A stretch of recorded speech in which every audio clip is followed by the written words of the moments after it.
نحمده ونصلي على رسوله الكريم أما بعد فأعوذ بالله السميع العليم من الشيطان الرجيم من همزه ونفخه ونفثه بسم الله الرحمن الرحيم رب اشرح لي صدري ويسر أمري واحلل عقدة من لساني يفقهوا قولي رب زدني علما اللهم فقهنا في الدين سبحانك لا علم لنا إلا ما علمتنا إنك أنت العليم الحكيم رب يسر ولا تعسر وتمم بالخير وبك نستعين. اللہ تعالیٰ سے دعا ہے کہ اللہ رب العالمین ہمیں صحیح معنوں میں قرآن کو سیکھنے، سمجھنے، اس پر عمل کرنے کی توفیق عطا فرمائے. سورۃ العلق ہے، پہلی وحی کا آغاز اسی سورت سے ہوا تھا. بسم اللہ الرحمن الرحیم، شروع اللہ کے نام سے جو بڑا مہربان نہایت رحم فرمانے والا ہے. اقرأ بسم ربک الذی خلق خلق الانسان من علق، فرمایا اپنے رب کے نام سے پڑھیے جس نے ہر چیز کو پیدا کیا ہے. ابتدائی 5 آیات تھی جو جبرائیل علیہ السلام سب سے پہلے لے کر گئے. کیا فرمایا؟ اپنے رب کے نام سے پڑھیے جس نے ہر چیز کو پیدا کیا. انسان کو خون کے نوتھڑے سے پیدا کیا. پڑھیے آپ کا رب بڑا کریم ہے جس نے قلم کے ذریعے علم سکھایا. دیکھیے وہ یہ رب کی ایک بہت بڑی نعمت اور رحمت ہے کہ اس نے ہمیں علم سکھایا. اور فرمایا انسان کو وہ خود سکھا دیا جو وہ نہیں جانتا تھا. ہرگز ایسا نہیں ہونا چاہیے کہ انسان سرکشی کرنے لگتا ہے. فرمایا اس بنا پر کہ وہ اپنے آپ کو بے نیاز دیکھتا ہے. یقیناً تجھے اپنے رب کی طرف لوٹنا ہے. کیا تم نے اس شخص کو دیکھا جو منع کرتا ہے؟ عبداً اذا صلی، بندے کو جب وہ نماز پڑھنے لگے. کس کا ذکر کیا جا رہا ہے؟ ابو جہل کا ذکر کیا جا رہا ہے. اللہ کے نبی صلی اللہ علیہ وسلم کعبے کے پاس نماز پڑھا کرتے تھے.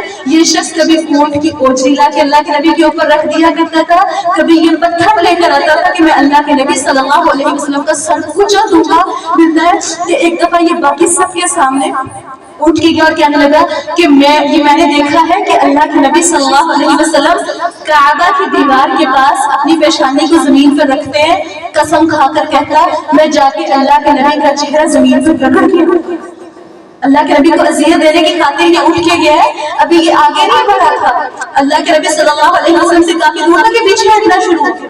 پیچھے جو باقی ساتھی بیٹھے ہیں وہ موٹیویٹ کر رہے تھے کہ ابو جہل آگے جاؤ، تم کر سکتے ہو. لیکن اس ٹائم پہ ابو جہل واپس دوڑا اور آپ کے پاس بیٹھ گیا. تو پوچھنے لگے تمہیں کیا ہو گیا؟ تم تو ان کا سر پیشانی زمین پر رگڑنے کے لیے گئے تھے.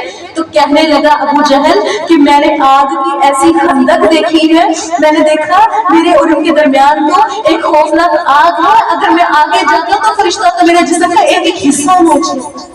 اس طرح وہ پتھر لے کر گیا تھا اللہ کے نبی کو سجدے کی حالت میں مارنے کے لیے.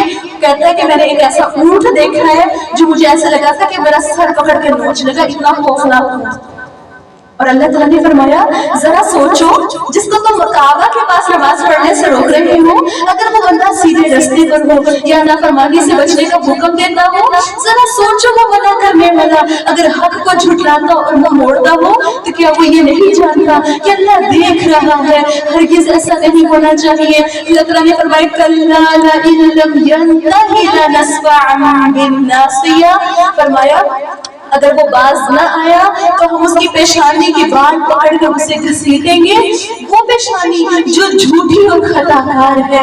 فرمایا وہ اپنی اہل مجلس کو بلا لے، ان ساتھیوں کو بلا لے جن کے ساتھ بیٹھ کے اللہ کے نبی کے خلاف پلاننگ کیا کرتا تھا. فرمایا ہم عذاب کے فرشتوں کو بلا لیں. فرمایا ہرگز ایسا نہیں ہونا چاہیے. آپ اس کی بات نہ مانیے اور سجدہ کر کے اپنے رب کا قرب حاصل کر لیجیے. اور ربیع بن کعب اسلمی بیان کرتے ہیں کہ میں نبی صلی اللہ علیہ وسلم کے پاس رات کو رہا کرتا تھا. کیوں رہا کرتا تھا؟ آپ صلی اللہ علیہ وسلم کو رات کے وقت وضو کا پانی لا کر اللہ کے نبی کو وضو کرایا کرتا تھا. اللہ کے نبی سے بڑی محبت تھی ان کو. کہتے ہیں کہ ایک دفعہ اللہ کے نبی صلی اللہ علیہ وسلم رات کے وقت آئے، دیکھا میں پانی لے کر کھڑا ہوں، بڑے خوش ہوئے. اور آپ کو پتا جب کوئی انسان کسی سے بڑا ہی خوش ہوتا ہے تو اس کو کیا کہتا ہے؟ تمہیں کوئی چیز چاہیے میں تمہیں دے دوں. کہنے لگے اللہ کے نبی صلی اللہ علیہ وسلم اب اس بندے سے کہہ رہے ہیں، ربیع بن کعب اسلمی صحابی ہے، رسول اللہ سے کہہ رہے ہیں مانگ کیا مانگتا ہے، آج جو مانگے گا مجھے مل جائے.